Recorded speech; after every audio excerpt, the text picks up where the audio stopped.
Alright, hello. My name is Rich. Um, I am gonna start with digitalworld.local, the fall version of it from VulnHub. So to get started, we do an in-map scan. Um, or we have to boot out the VM, which in this case, if I can find it, right here. You can see it is fall, and you can see that IP address right here. So what we do is, I'm just going to copy this from my notes. So you do an nmap scsv-pn. The dash p dash is for all ports, and then an IP address. So I already have that. I went ahead and did this before, so get a good feel of it. First one, so let me know how I do. So let's fall to the nmap. So you can see right here, port 22 is open, which would be nice for in the future.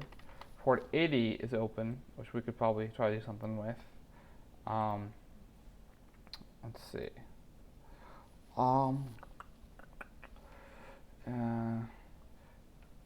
There's an HTTPS, probably gonna do the same thing. 445 SMB, MySQL, which is interesting. Another HTTP, but which could give us a shell, but we don't know. And all that stuff, and it also gives us the information like type of Windows it is, 6.1. Computer name fall, which can fall with the name. But then yeah. So if we try to enumerate this, which means enumerate trying to find some information. If we enumerate this for SMB, one of the ways we do that is with SMB client, so we can see it. So for my notes, you don't do that. You want to do this. SMB client -nl, so it's going to list it. You do the IP address right here, and then -r is going to make it recursive, so it's going to show anything that is printed out. So I do that. These are usually common, so it's probably not really good to enumerate. You can do anonymous, but it's whatever. There's not really much good information to look from that. So let's go ahead and try to check out the web page. So if I go to, I think it's this guy.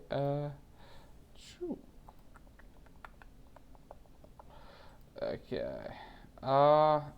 Let's go to HTTP colon /192 dot 168 dot 56.101. Oh, if I can do the IP address right. There we go. Job application. We're looking for someone PDF only to Q. Should be if you're interested. So Q might be a user. So we can put that in to our notes. It's interesting. You can tell this website's probably using PHP. And LAMP stack was interesting. The first thing that pops to my thing is the backdoor, because that would be important. They found instance of administrators doing a backdoor, which is bad practice, and you can see all these are by Q. So polluting the web root with all sorts of test scripts, destruction of blah blah blah. So, and you can see this website's made by CMS Made Simple. If you scroll down, you can see it right here. I'll try to zoom it in a little bit. right here. CMS made simple, version 2.2.15. Okay. 90, there we go. All right. So this point, yeah, just some pictures. So at this point, you know, like, we need to figure out how to enumerate this further. I believe I have, yeah, gbus right here. So you can run GoBuster right here. You can do this. GoBuster dir-u p://192.168.56.106, and you can do the optional port thing. So let's say if it was aware like a 9090, you could enumerate that. But because it's port 80, it's going to do that by default because of the HTTP's port is 80. The word list, we could do user share word list dirb common txt and t50. So we'll do it. So because I already have that, I am just going to go in ls p80.gobuster. So you can see right here, you know, when you run the GoBuster, it's not going to do the dash in. That's just how the document was when I teed it out. Which T is interesting if you haven't used it before. It will allow you to write to a file of your choosing, but also will output it. So there's a robots.txt, which is interesting. So let's check that out first. Let's see. Slash. You see Googlebot. Okay, whatever. Nothing really interesting I see.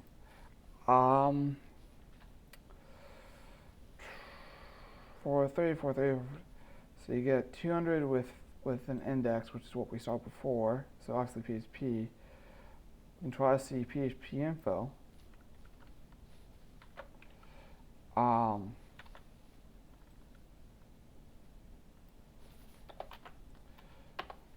Nothing. So, and then we see an admin 301's redirect. So I'm gonna go check the admin thing and see what we got, because why not?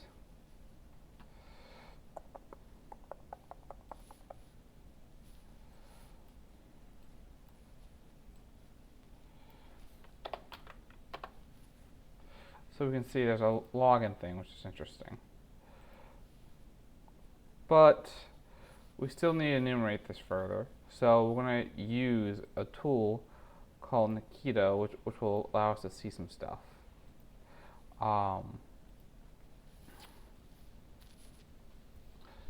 Because when we try to do something like admin,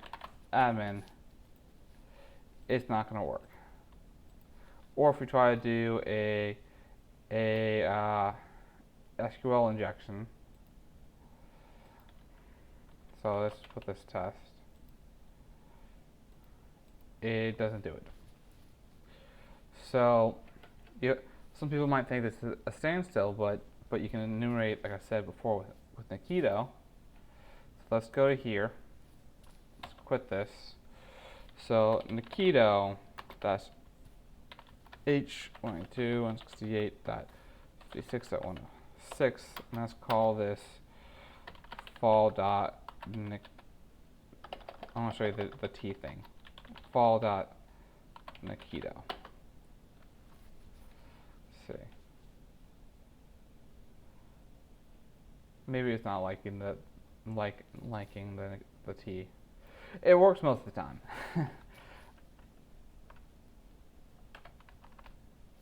Oh, well, it would work if I could do this right. See, this is what it's doing. It's outputting it, and then you can see it. So the thing that is interesting,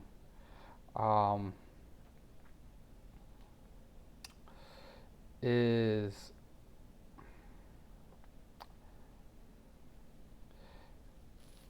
a couple things. So we can test this by doing, and see if this would work. So what I want to do is, at the same time, I'll try to do this. See if it's gonna give me test. Test. It's not gonna do that. So what that means is that isn't gonna work. Simple enough. So then we can check out these guys.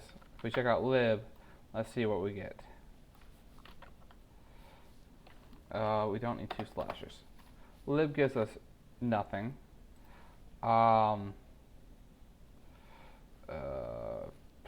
Sure, whatever. Whatever.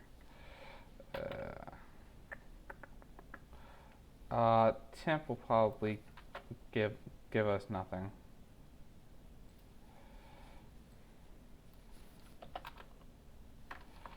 Again, it does give us something like the cache and the templates, but that's not where we're gonna go. What we're gonna go is test.php, because when we go to this,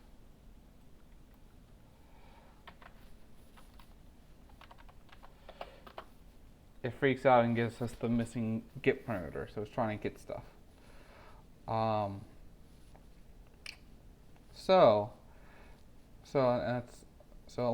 I'm going to do is I want to turn the default on, get Burp Suite running so you guys can see everything.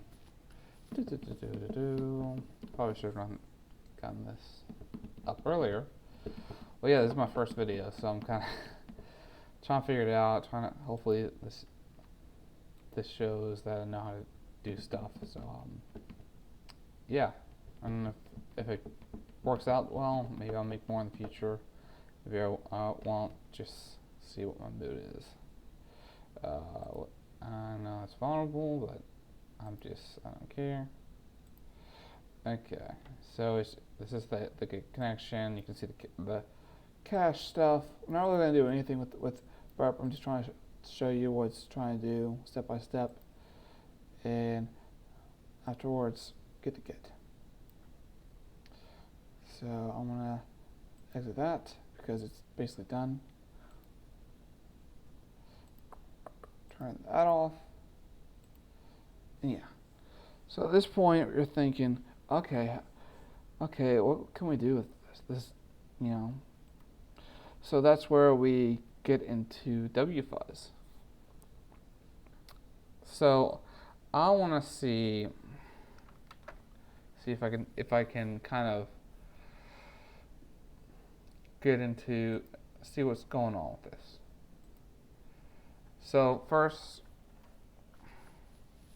let me show you the command. Again, if I can, that's not the command. Just let you know. It's this guy. So I'm gonna do this and that. Yeah, cool. Normal, I just canceled it out so I can give you a demonstration. So you can see the wfuzz right here. So I'm man wfuzz, which gives you the manual. So if we do a -c, outputs with color, and then we have a -z /-z, which shows the payload or the file that you're going to use to enum. So going back, let's see, I'm going to clear that. So you can see I'm using this file. We're specifying that's a file, and then when I go to the location right here, the HH is where it's port 80, and you know we're looking for this HP type of, I want to say error, but it's not. It's more of a like how the web page responds, kind of. So we have the website right here. We use the fuzz thing to show that what we're trying to fuzz for, and then just for the heck of it, we're gonna play around and do 10 dot dot dot dots because why not? But we're trying to see the Etsy password. So if we run this, it's eventually gonna pop out. Let's see. It should give us something. Hopefully it gets this fast.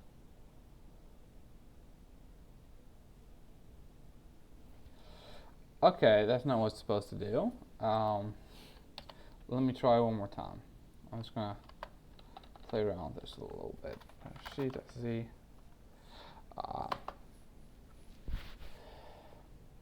If this doesn't do it, then I'll just say what it's supposed to do.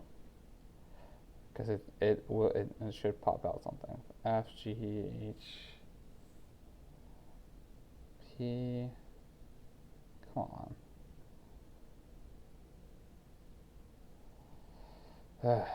Okay. So what it's supposed to do is it's supposed to look through all the word list, and if it finds something, it'll find it. In this case, it's supposed to find a file right here. Response is going to be 200 right here, which means that it's a page we can get on. Show how many lines it is, how many characters are in this page, if you will, and then the payload, which is the file name. So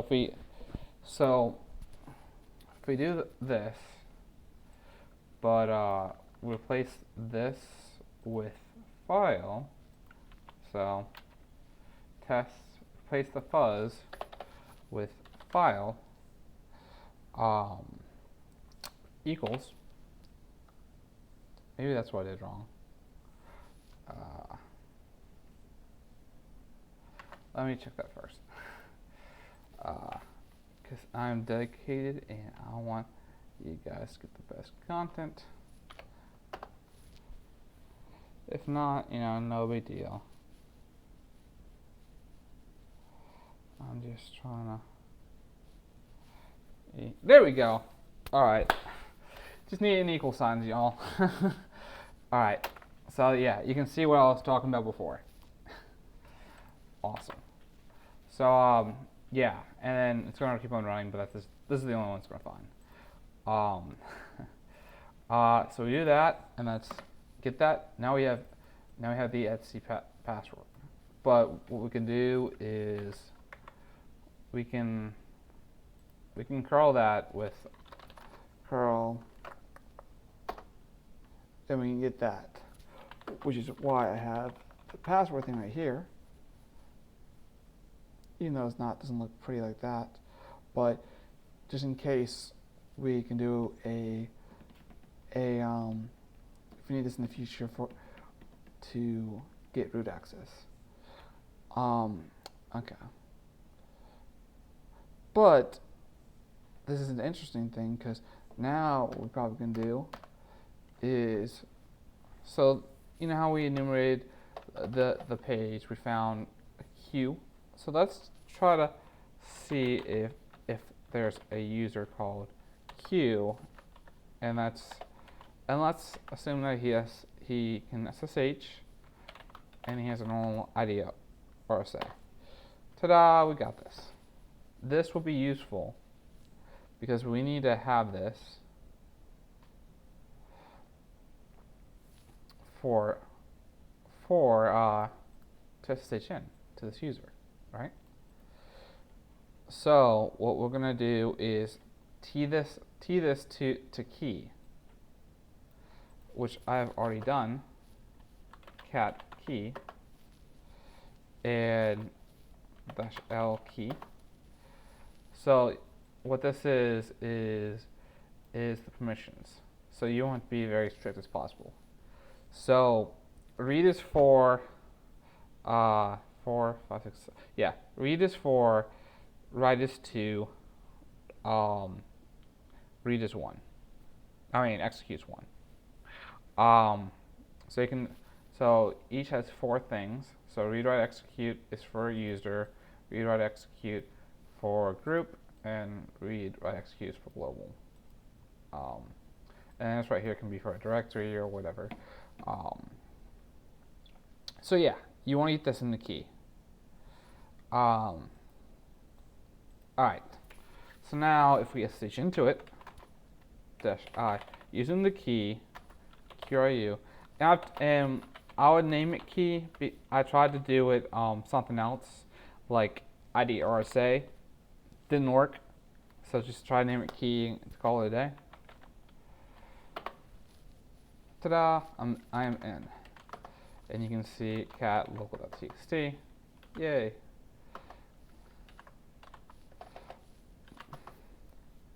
Cat reminder. Let's see what this reminder message gives us. Delete that stage. Okay. Well, that's nothing really we need to do. So let's see what they have. They have a bash history, which could be useful if they, which is not, it's not setting up to move it to dev null. So what we're going to do is try to enumerate this. So I'm going to less this to bash history to see anything. So what do I see? Potential password remarkably awesome, right? So do that. So now we're gonna see what this can do. sudo-l, yeah, and then we're gonna try to do this. So sudo-l can show you what sudo privileges it has if you know the user password. So with this, it's showing that Q has access to all commands. It's like the real group, if you will, but without the wheel, because nope, it has a wheel. So yeah, it basically has the wheel thing. Which wheel, if you see wheel, that means you basically do it with sudo, and basically get root. So to prove that, let's just do sudo su. Ta-da! Yes, we're still in there, but if we do cd/root, which is where all the root stuff is, cool. We did it. All right. Hope you guys like my content. Yeah, and see you guys in the next one.